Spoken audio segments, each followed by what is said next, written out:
Hi, my name is Dozenz and I'm 16 years old. I'm Christina and I'm 16. I'm Kiasha and I'm 15 years old. Hey, my name is Tina and I'm 16 years old. I got to dance when I was 3. My mom put me in it because she always dreamt of being a ballerina when she was younger, but she could never do it. By the time I was 11, I'd say, I started taking dance seriously and I joined the team that I'm with right now. And we've been together ever since. I first started when I was 8, I think, but I really took it seriously when I was 11 or 12. And yeah, it's with them that I started really liking to dance. I started dancing ever since I was 4 years old. It's always been something like in our family. Like my mom used to be a ballerina when she was younger, and now until like 60 years old, and I'm still with them. I started dancing when I was 5 years old because my brother did a guitar class and there was no one to take care of me, but there was a ballet class in the same. I like dancing because it's a way of expression. It helps me with express all of my moods whenever I want to cry, for example, whenever I'm happy, and I like to share my emotions with the world. Dance to me is something you grow into. It's not something that like from the start because it's so stressful. There's so much things you need to know how to do. So the basics to get to the point that we've gotten to, it takes a lot of hard work, a lot of commitment, a lot of dedication. So starting to enjoy dance comes with age, I say, and maturity. And I think that now I can finally say that, yeah, I'm starting to love what I do. I think the reason I like to dance so much is because I'm not very good at expressing myself with words. So I feel like dance is a way for me to express myself without having to say anything, just like movement. So yeah, it's something that comes naturally. Dancing is a really iconic form of art because at times you find yourself you don't want to speak or you're not in the mood for it, not to say anything. So like you express yourself through your movement and you're in the moment and you're feeling the beat and the music goes through you. So I guess that feeling makes up for everything around you and then you feel way better after you. We got involved in a video through Walid. He actually contacted me and I just thought like what better can I get than these girls because they're really awesomely talented and they're like my top pick. So I gathered them together and we went for the video and it was a great experience overall and I loved it so much. Like we got to do something new, a new opportunity we don't really get much, so we had so much fun doing it. Yeah, and I think that we're definitely used to performing on stage because ballet is what we do mainly, and ballet can only be performed on a stage and with like a huge audience watching you. It's really classy, I'd say. So to be able to express ourselves on the streets and just dance however we want to without any technique like that's really enforced, like point your toes, straighten your knees, just do whatever you want and however it comes. And like the technique just comes naturally to us because we're used to it. And it was so nice. It was great because we got to meet a lot of new people, new dancers, and they taught us a new style that we're not really familiar with it. And it's kind of like the contrary of ballet, what we're used to, which was great. I think it was a really good concept to take ballet and put it in a completely different, atmosphere, and I think we learned a lot from it, not just about ballet, but about hip-hop. I think we became better dancers out of it. In a dance studio that we also learned about because we didn't know that we could just take a random studio wherever and just practice there because we have that ballet studio that we go to all the time.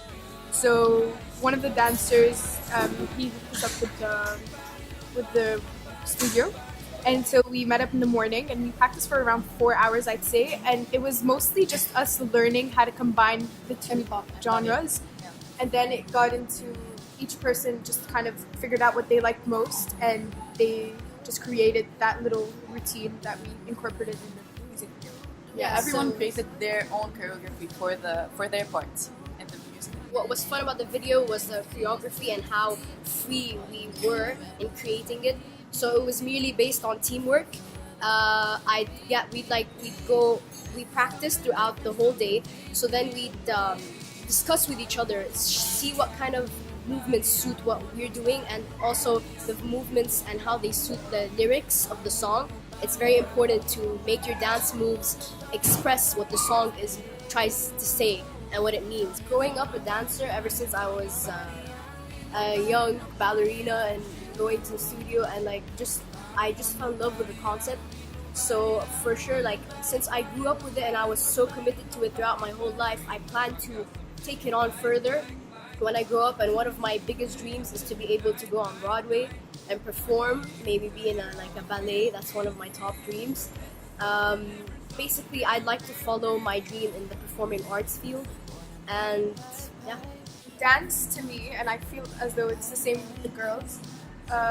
It's it has a huge impact on our lives. Like our childhood is basically just the drives to the studio and back home, back to the studio and back home.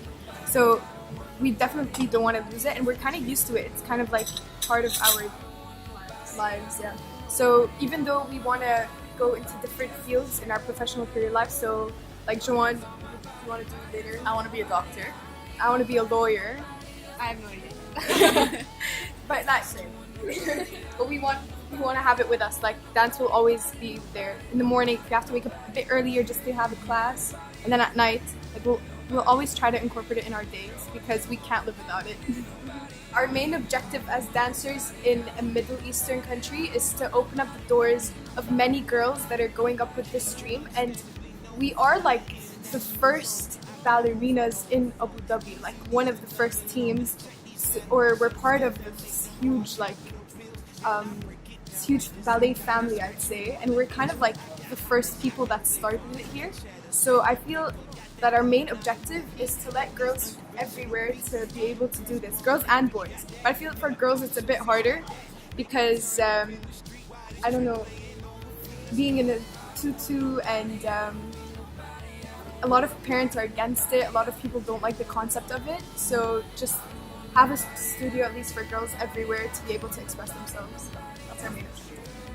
We hope that this message reaches the parents as well, and not only the kids, because if the parents can see how great it's making us feel, like just when you mentioned dance, our faces lit up, like we're like I want to be in studio right now.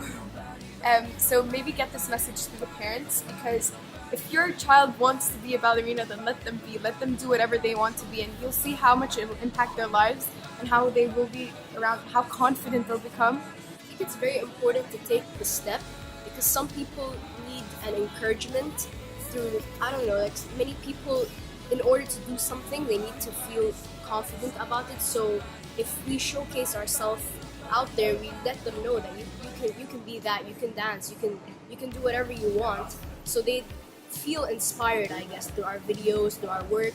And also what's awesome is that we're such a diverse team, like we're from everywhere around the world. So we also hope as role models, at least for every little girl, to compare herself with one of us, in a good way though, like saying, oh, you know what, she's, yeah, and we don't even meet the stereotype of ballerinas, if you notice. Like we're not even like the skinny little girls, like we have height over here, and we don't have height over here, and we have like, so anyone can dance. You have to believe in yourself, and you have to want it more than anything, and nothing can stop you. And especially here in the UAE, ballet is not very known.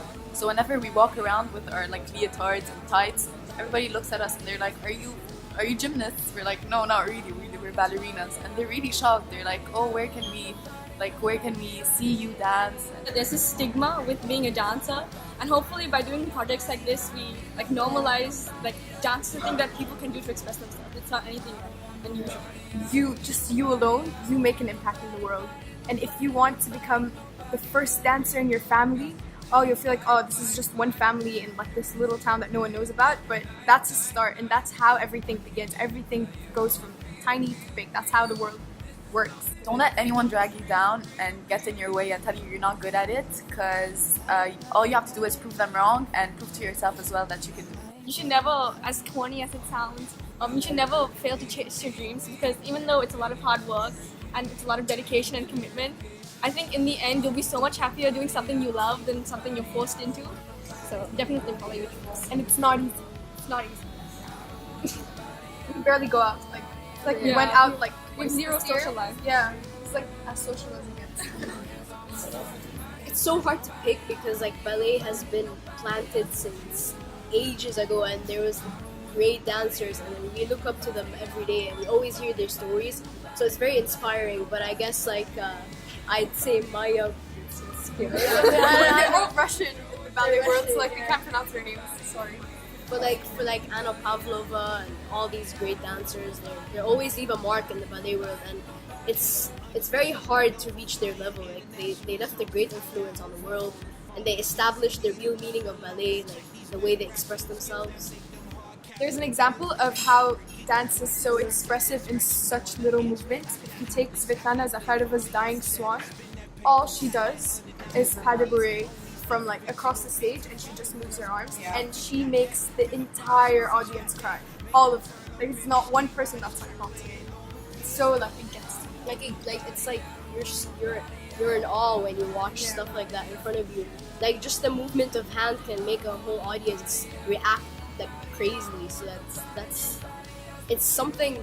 It's so inspiring. Like sometimes you hope to be like that one day. Like What's hot right now is there's this new concept of ballet and hip hop. It's called the hiplet, and it's like something dancers on point shoes doing hip hop. Yeah, it's really cool. It's really And hard. very hard. Yeah. And I feel as though in the dance world in general, what's really in is this crazy contemporary. Like if you take Sia, she has this one dancer. Her name is Maddie Ziegler, and she's basically the face of Sia just because Sia doesn't show her face. And Maddie dances in her music videos, and it's just this really weird, kind of awkward dancing, just pretty much like an animal. But you feel so free watching it. You feel like, oh, like if you want to pull your eye up, you pull your eye up. If you want to pull your hair, you pull your hair. You just do whatever. So I feel like that's really hot right now. So one of the most like funnest stuff we do is when we have rehearsals and our instructor leaves the room, and we plug our phones on the speaker, and we just put like any songs we want, and we just go crazy. And what's really cool is that we get to show off our dance moves in parties. yeah, we get to go to parties, have fun together, and show off our dancing skills over there. And we'll just be like normal, just like, oh, we're at a concert. Oh yeah, let's just do a triple pirouette. Oh, okay. And then everyone's like, oh, okay, we can do that. Like, what is that? This was our first project together, but we worked so well and it was so easy to communicate. And you'll definitely see more of us.